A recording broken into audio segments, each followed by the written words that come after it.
Hello friends, welcome back to my channel Simranjeet classes of commerce. मैं हूं आप सबकी दोस्त सिमरनजीत। आपके कमेंट्स के अकॉर्डिंग आज की वीडियो मेरी रहेगी थ्योरी ऑफ डिमांड बेस्ड। तो चलिए आज की वीडियो हम शुरू करते हैं। वीडियो शुरू करने से पहले आप सभी से रिक्वेस्ट है, प्लीज़ मेरे चैनल को ज़्यादा से ज़्यादा सब्सक्राइब करें और मेरी वीडियोज़ को ज़्यादा से ज़्यादा अपने फ्रेंड्स और फैमिलीज़ के साथ शेयर करें और लाइक करें। चलिए अपनी वीडियो शुरू करते हैं। हमारा कंसेप्ट रहेगा आज का थ्योरी ऑफ डिमांड। डिमांड क्या होता है?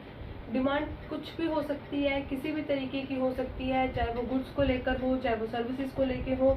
और डिमांड है, ये भी हमारी दो तरह की डिमांड्स होती हैं। एक वो डिमांड जिस चीज़ की हमें ज़रूरत है, जिस चीज़ की हमें नीड है, और एक वो डिमांड जिसकी हमें ज़रूरत नहीं है लेकिन हमारी विश है कि हमारे पास वो चीज़ भी होनी चाहिए। ठीक है, फॉर एग्जाम्पल जैसे मेरे पास ऑलरेडी एक बाइक है, मैं चाहती हूँ कि ये नहीं, मुझे दूसरी बाइक चाहिए। उसकी मुझे ज़रूरत नहीं है, सिर्फ मेरी इच्छा है, वो मेरी विश है, वो भी डिमांड होती है। एक डिमांड होती है जिसे जैसे मुझे कि दूध चाहिए, डेली दूध चाहिए मुझे। ठीक है, तो ये जो मेरी नीड है, ये मेरी ज़रूरत है, ये होती है डिमांड। तो डिमांड को हम डिफाइन कैसे करेंगे? जब एक कंज्यूमर, जब एक इंडिविजुअल एबल होता है एंड विलिंग होता है। एबल मतलब उस चीज़ को खरीद सकता है, उसकी इतनी इनकम है कि वो उस चीज़ को खरीदेगा, उसकी डिमांड है। और विलिंग मतलब उसकी ज़रूरत भी उसे होती है, उसकी इच्छा भी होती है खरीदने की, उसे हम कहते हैं डिमांड। तो डिमांड को डिफाइन कैसे करेंगे, ध्यान देना।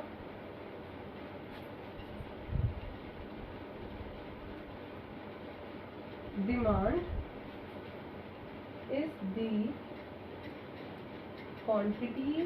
Quantity of a commodity that the consumer are willing and able to buy at each possible price, किसी भी प्राइस पे उसे खरीदेगा during a period of time, जैसा भी पीरियड होगा, during a given period of time. आई समझ में? डिमांड क्या होती है? क्वांटिटी ऑफ अ कमोडिटी होती है जो कंज्यूमर, जो इंडिविजुअल परचेज करना चाहता है, जिसकी वो इच्छा रखता है और उसके एबल भी है, उसे खरीद भी सकता है किसी भी पॉसिबल प्राइस पे, जैसा भी टाइम होगा। ठीक है, ये होती है डिमांड। अब जो अगला, इससे आगे चलते हैं, जो हमारी टाइप्स ऑफ डिमांड होते हैं वो कितने तरह के होते हैं। अब चाहो तो इसका स्क्रीनशॉट ले लो, क्योंकि मैं आगे चल रही हूँ, इसे इरेज करूंगी। ठीक है, आई समझ में डिमांड। अब आते हैं हम types of demand.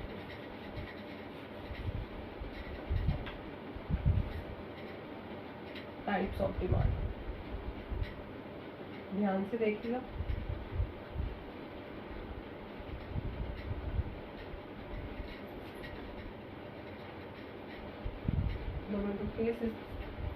Types of demand.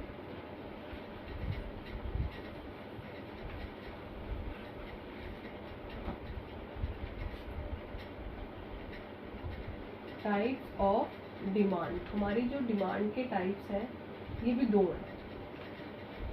एक होता है इंडिविजुअल डिमांड और दूसरी है मार्केट डिमांड। इंडिविजुअल डिमांड, ठीक है, और दूसरी मार्केट डिमांड। इंडिविजुअल डिमांड कौन सी होती है? इंडिविजुअल डिमांड वो होती है जहाँ पे सिर्फ एक ही कंज्यूमर चीज़ को परचेज कर रहा है, उसकी इच्छा रखता है और उस चीज़ को खरीदने के लिए एबल है। ठीक है, वही होता है इंडिविजुअल डिमांड। और मार्केट डिमांड क्या होती है? जब सभी कंज्यूमर, जहाँ पे ऑल कंज्यूमर्स आ जाएं कि उसे खरीदना चाहते हैं चीज़ को और उसके एबल भी हैं, तो उसे कहते हैं मार्केट डिमांड। अब हम इसे डिफाइन कैसे करेंगे? इंडिविजुअल डिमांड को ध्यान से देखिएगा। इंडिविजुअल डिमांड क्या होती है? It is the quantity of a commodity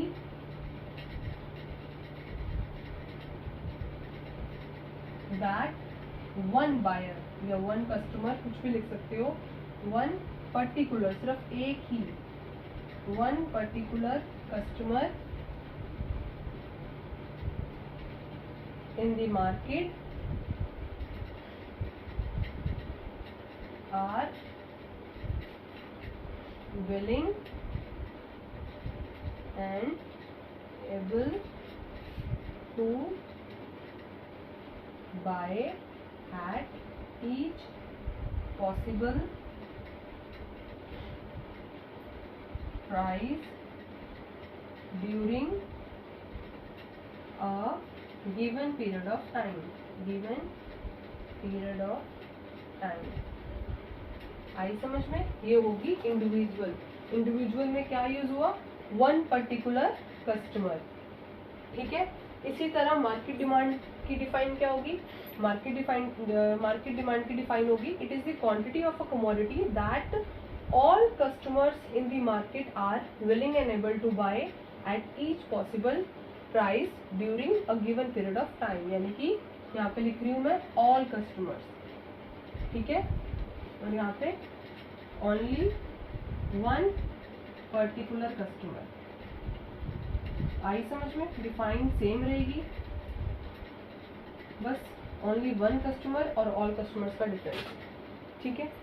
आया समझ में हमारी टाइप्स ऑफ डिमांड. आगे चलते हैं. आगे चले. चलिए.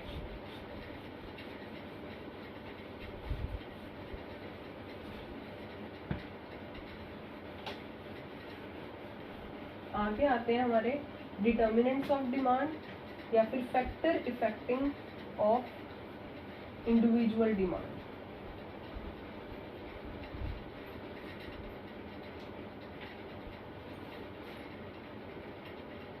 डिटर्मिनेंट्स ऑफ डिमांड या फिर जिसे हम कह सकते हैं फैक्टर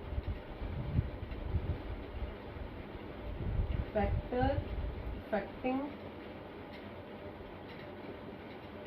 इंडिविजुअल डिमांड. कौन कौन से फैक्टर्स हैं जो इंडिविजुअल डिमांड पर इफेक्ट डालते हैं?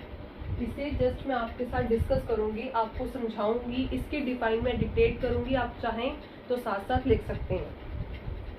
इंडिविजुअल डिमांड, सबसे पहले इसे कौन कौन से जो फैक्टर्स हैं वो इफेक्ट करते हैं. सबसे पहला पॉइंट इसमें आता है ऑन प्राइस ऑफ कमोडिटी. सबसे जो इम्पोर्टेंट फैक्टर है वो है प्राइस. देखो प्राइस कैसे इफेक्ट करता है डिमांड को. फॉर एग्जाम्पल किसी भी प्रोडक्ट की, अगर किसी भी प्रोडक्ट का प्राइस मार्केट में इंक्रीज हो रहा है तो उसकी डिमांड डिक्रीज हो जाएगी. भाई सभी लोग वो नहीं खरीद पाएंगे. अगर प्राइस डिक्रीज हो रहा है तो उसकी डिमांड बढ़ेगी. फिर जो नहीं खरीद पा रहा था, जिसकी इनकम में वो नहीं आ रहा था, वो भी खरीदेगा उसको. क्यों? क्योंकि उसका प्राइस गिर गया है. तो प्राइस और डिमांड का क्या रिलेशन हुआ आपस में? Inverse relationship. इनवर्स रिलेशनशिप हुआ, एक इंक्रीज होगा तो दूसरा डिक्रीज होगा. तो इसकी डिफाइन कैसे लिखेंगे? मैं डिक्टेट कर रही हूँ, आप चाहे तो लिखो. Other things being equal, with the rise in price of a commodity, its demand decrease, and with the fall in its price the demand is increase. ठीक है. The inverse relationship between on price of the commodity and demand. ठीक है. आया समझ में इसकी define. Next point, price of related goods. Price of related goods. अब जो रिलेटेड गुड्स हैं इनका भी इफेक्ट पड़ता है डिमांड पे. ये गुड्स दो तरह के होते हैं, ध्यान से समझना. एक होते हैं सब्स्टिट्यूट गुड्स और दूसरे होते हैं सब्स्टिट्यूट गुड्स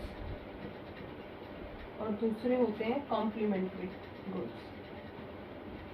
ठीक है. Complementary goods. सबसे पहले सब्स्टिट्यूट गुड्स कौन से होते हैं? जिसमें हम एक की जगह दूसरे का इस्तेमाल कर सकते हैं।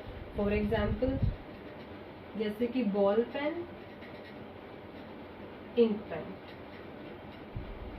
ठीक है, टी, कॉफी।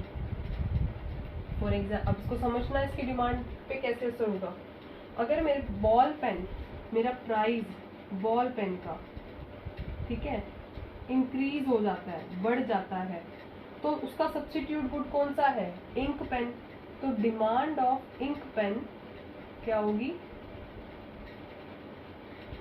अगर इसका प्राइस बढ़ जाएगा तो डिमांड ऑफ इंक पेन भी बढ़ जाएगा, ठीक है। दूसरा, अगर मेरा प्राइस, टी का प्राइस गिर जाता है, कम हो जाता है, तो डिमांड ऑफ कॉफी क्या हो जाएगी?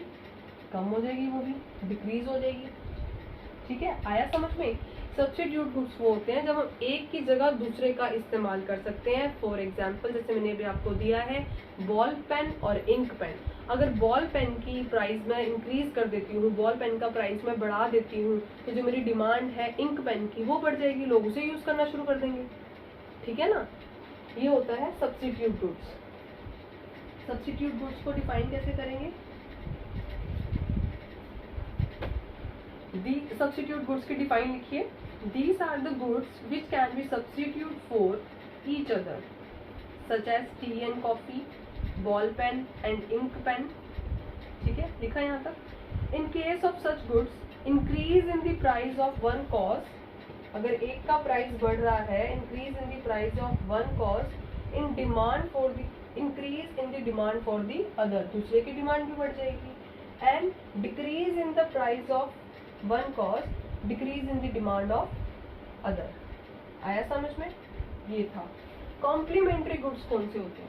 कॉम्प्लीमेंट्री गुड्स होते हैं जो एक दूसरे के साथ यूज होते ही होते हैं, मतलब इन दोनों में से एक नहीं, उन दोनों को यूज करना पड़ता है, वो होते हैं कॉम्प्लीमेंट्री गुड्स। जैसे कि कार, पेट्रोल, ठीक है, कार और पेट्रोल हो गया। और कुछ एग्जांपल हो, ब्रेड बटर हो गया, ब्रेड हो गया, बटर हो गया, ठीक है। अब इसमें इसका कॉम्प्लीमेंट्री गुड्स का क्या इफेक्ट पड़ा? फॉर एग्जांपल देखो, अगर प्राइस, कार का प्राइस बढ़ जाता है, इंक्रीज हो जाता है, तो डिमांड ऑफ पेट्रोल, पेट्रोल की डिमांड क्या हो जाएगी? कम हो जाएगी। कैसे? जब कार बिकना ही बंद हो जाएंगी, ठीक है, या उनकी सेल कम हो जाएगी क्योंकि उनका प्राइस इंक्रीज हो गया है, तो पेट्रोल कहाँ डालेंगे? पेट्रोल की डिमांड ऑटोमेटिकली कम हो जाएगी, ठीक है। इस तरीके से, जैसे कि क्या था, हाँ, प्राइस। अब यहाँ पे पेन और इंक का एग्जांपल भी मैं ले सकती हूँ। देखिए, अगर प्राइस ऑफ पेन, पेन का प्राइस गिर जाता है, कम हो जाता है, तो डिमांड ऑफ इंक क्या हो जाएगी?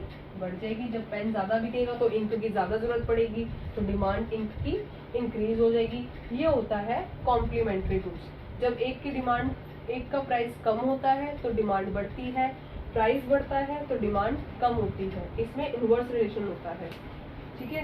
इसकी डिफाइन लिखिए।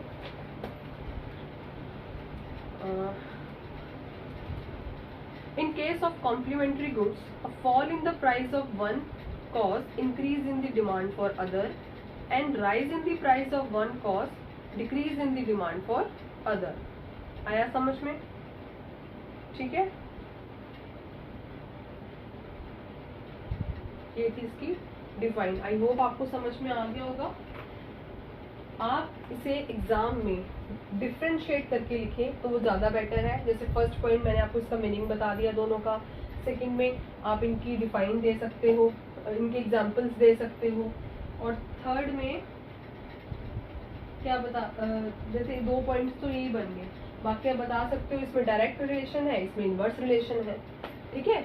आप इसको डिफ्रेंशिएट करके लिखिएगा, और ये बहुत इंपॉर्टेंट है। सब्स्टिट्यूट गुड और कॉम्प्लीमेंट्री गुड बहुत ज़्यादा इंपॉर्टेंट है, ये ज़रूर पूछा जाता है। मैंने आपको इसकी डिफाइन डिक्टेट कर दी है, लिखवा दी है, इसके एग्जांपल्स मैंने आपको समझा दिए हैं। अब आते हैं थर्ड पॉइंट पे। थर्ड पॉइंट हमारा है income of the consumer. Income of the consumer, ध्यान दीजिएगा, कंज्यूमर की इनकम का भी बहुत इफेक्ट पड़ता है हमारी डिमांड पर। इसके भी दो तरह के इफेक्ट्स होते हैं, एक होता है नॉर्मल गुड्स पे, नॉर्मल गुड्स, और दूसरा इंफीरियर गुड्स। ठीक है, ये होते हैं बहुत चीप गुड्स जिसे हम यूज करना नहीं चाहते कि अरे तो बहुत सस्ते हैं, बहुत घटिया क्वालिटी है, बहुत अच्छी क्वालिटी नहीं है, नॉर्मल गुड्स की क्वालिटी बहुत अच्छी है, इस तरह से। अब जब देखिएगा फॉर एग्जाम्पल जैसे मैंने यहाँ पे कुछ भी ले लो, मान लो कोई ऐसी चीज़ ले लो, वॉशिंग मशीन ले लो। ठीक है, मैंने वॉशिंग मशीन ले ली। वॉशिंग मशीन का ध्यान देखना, ये एग्जांपल दे रही हूँ मैं आपको, नॉर्मल गुड्स कौन से होते हैं। जब हमारी इनकम को वाई से डोनेट करते हैं, ध्यान रखना, इनकम बढ़ती है, इनकम इंक्रीज होती है, तो यार वॉशिंग मशीन चाहे वो LG की हो चाहे किसी की भी हो, मेरे बजट में तो आएगी। तो इसकी डिमांड, इनकम अगर इंक्रीज हुई तो demand of washing machine, WM लिख रही हूँ, वो भी बढ़ेगी। डायरेक्ट रिलेशन हो गया, आया समझ में। जब मेरी इनकम ही बढ़ गई तो फिर तो यार मैं अपनी इनकम में इसको ले सकती हूँ, वॉशिंग मशीन को LG की, तो मैं इसे लूंगी, मेरी डिमांड बढ़ जाएगी। ठीक है, अगर मेरी इनकम कम होती है, गिरती है, कम हो जाती है, तो मेरी डिमांड ऑफ वॉशिंग मशीन भी कम हो जाएगी, मैं इसे ले ही नहीं सकती। ये हो गया डायरेक्ट रिलेशन। दूसरा इंफीरियर गुड्स। इंफीरियर गुड्स कौन से होते हैं? Cheap goods. ठीक है, चीप गुड्स। अब मान लो मैंने वॉशिंग मशीन ही लेनी है, मैंने वॉशिंग मशीन ही ली है, लेकिन ये किसी ब्रांड की नहीं है, लोकल है। ठीक है, ये लोकल है। तो मानो जब मेरी इनकम इंक्रीज होगी, जब मेरी इनकम इंक्रीज होगी तो इसकी डिमांड कम हो जाएगी, क्योंकि जब मेरी इनकम इंक्रीज हो गई, बढ़ गई, तो मैं लोकल वॉशिंग मशीन क्यों लूँ, मैं ब्रांड की वॉशिंग मशीन लूंगी। और जब मेरी इनकम कम हो गई तो मेरी डिमांड लोकल वॉशिंग मशीन की, यानी इंफीरियर गुड्स की डिमांड बढ़ गई। ठीक है, आई समझ में। ये हो गया इनवर्स रिलेशनशिप। इनवर्स रिलेशनशिप आया समझ में यहाँ तक। इनकम ऑफ द कंज्यूमर का क्या इफेक्ट होता है इसमें हो गया। इसकी डिफाइन मैं भी आपको बता देती हूँ, डिक्टेट कर देती हूँ। इसको आप डिफ्रेंशिएट करके एग्जाम में लिखिएगा तो ज़्यादा बेटर रहेगा। मैं आपको डिक्टेट कर रही हूँ। नॉर्मल गुड्स की डिफाइन लिखिए फटाफट से। Normal goods are those in case of which there is a positive relationship between income and the quantity demand. ठीक है, और इंफीरियर गुड्स में लिखिए, inferior goods are those in case of which there is a negative relationship between income and the quantity demand. ठीक है, दोनों के differentiate में सेकंड पॉइंट लिखिए। नॉर्मल गुड्स की तरफ लिखिएगा, income effect is positive, direct effect होगा, इनकम बढ़ेगी तो डिमांड बढ़ेगी। और इंफीरियर गुड्स में income effect is negative, income बढ़ेगी तो डिमांड कम हो जाएगी, इनकम कम होगी तो डिमांड बढ़ जाएगी। ठीक है, आया समझ में। थर्ड पॉइंट लिखिए नॉर्मल गुड्स में, in case of normal goods there is always a inverse relationship between on price of the commodity and the quantity demand। ठीक है, और दूसरी तरफ inferior goods में there in case of inferior goods there may or may not be an inverse relationship on price of the commodity and the quantity demand। आई समझ में। अब इसी में मेरा फोर्थ पॉइंट आता है टेस्ट एंड प्रेफरेंस। देखिए ये बहुत सिंपल सा है, टेस्ट ऑफ प्रेफरेंस। देखो अगर मेरा टेस्ट पे बहुत डिपेंड करती है मेरी डिमांड। अगर मुझे मान लो कि ब्रेड है, वो हार्वेस्ट की ब्रेड मुझे ज़्यादा पसंद है तो उसकी डिमांड ज़्यादा होगी। ब्रिटानिया की कम पसंद है तो उसकी डिमांड कम होगी। तो जो मेरी जिस चीज़ के मेरा टेस्ट है, मेरी प्रेफरेंस है, जो जिसको मैं प्रेफरेंस दूंगी, जिसका मुझे टेस्ट अच्छा लगता है, उसकी डिमांड ज़्यादा करूँगी, और जिसका टेस्ट मुझे अच्छा नहीं लगता उसकी डिमांड मैं कम करूँगी। ठीक है, इसकी डिफाइन लिखिएगा, the demand for goods and services also depend on the individual taste and preference. ठीक है, other things being equal, demand for those goods increase for which consumer develops strong taste and preference। ठीक है, conversely it if taste और preference for a product is decreasing, its demand will decrease. आई समझ में? Last point, expectation. इसमें क्या आएगा? इस पे भी मेरी डिमांड बहुत ज़्यादा डिपेंड करती है। फॉर एग्जाम्पल एक्सपेक्टेशन, जैसे मुझे पता है आगे चल के मान रही हूँ कि इसका प्राइस गिरेगा, या इस पे मुझे ऑफर मिलेगी, या एक वेदर ही ले लो, for example season and weather ले लो, ठीक है। जैसे कि फॉर एग्जाम्पल आप स्वेटर्स ले लो, ठीक है, वूल ले लो। वूल की ज़रूरत हमें कब ज़्यादा पड़ती है? सर्दियों में। तो सर्दियों में उस चीज़ की डिमांड ज़्यादा होगी। गर्मियों में, समर में कौन गर्म कपड़ों को पूछेगा? कोई भी नहीं, तो उसकी डिमांड होगी ज़ीरो, ठीक है। इसी तरह मान लो मैंने कोई वॉशिंग मशीन परचेज करनी है, आज उसका प्राइस 40,000 है, 2 दिन बाद दिवाली है, दिवाली ऑफर में वही वॉशिंग मशीन मुझे 35,000 की मिलने वाली है। तो मैं क्या करूँगी? मैं वॉशिंग मशीन आज खरीदूंगी या कल खरीदूंगी? नॉर्मल सी बात है, मैं ऑफर में खरीदूंगी। तो ये भी मेरी एक्सपेक्टेशन है जिसपे मेरी डिमांड डिपेंड करती है। आए समझ में? आगे चले। ये तो थे फैक्टर्स इफेक्टिंग इंडिविजुअल डिमांड। अब आते हैं factors affecting market demand.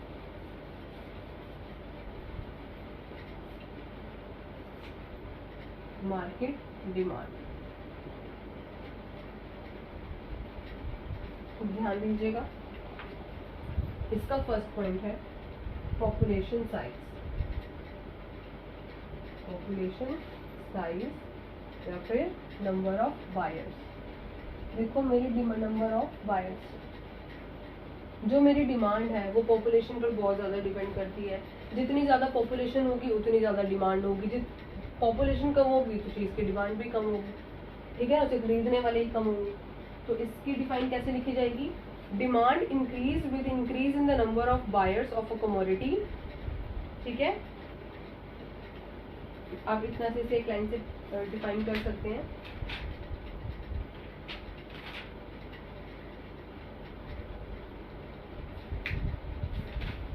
Next, distribution of income. Second, distribution of income.